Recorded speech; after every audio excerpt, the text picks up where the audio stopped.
নমস্কার বন্ধুরা, আগামী 8ই জুন 2025 বিকাল 6:41 নাসা কেনেডি স্পেস সেন্টার থেকে AX-4 নামক একটি স্পেস অন্তরিক্ষে পাঠাবেন।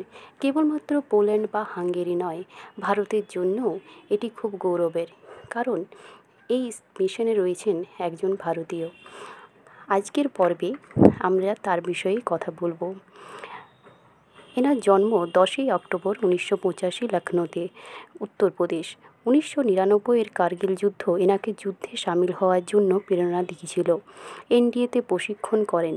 2006 সালে বায়ুসেনাতে নিযুক্ত হন। ইনি একজন অনুভবী টেস্ট পাইলট।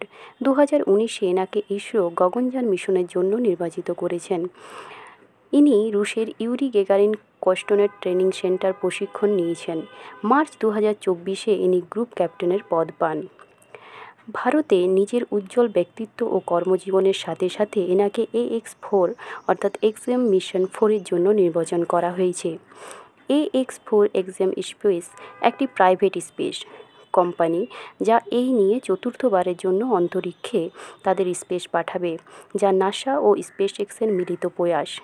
এই মিশনে তারা আন্তর্জাতিক অন্তরিক্ষ স্টেশন বা ISS-এ যাবে এবং সেখানে 14 দিন থাকবে।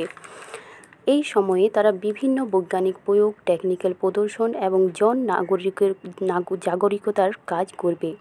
এই মিশন ভারতের পোল্যান্ড ও হাঙ্গেরির জন্য খুব গৌরবের, কারণ দীর্ঘ 40 বছর পর এরা অন্তরিক্ষে পদার্পণ করবে। শুভাংশুর সাথে এই মিশনে থাকছে পেগি হুইটসন। ইনি সবচেয়ে অনুভবী অন্তরিক্ষ যাত্রী। এনার 675 দিন স্পেস কাটিয়ে থাকার অনুভব রয়েছে। এটা এনার দ্বিতীয় স্পেস মিশন।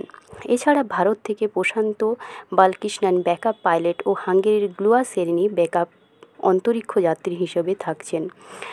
বৈজ্ঞানিক প্রয়োগ 60-টির বেশি বৈজ্ঞানিক প্রয়োগ করা হবে, যার মধ্যে 7টা ভারতের রয়েছে।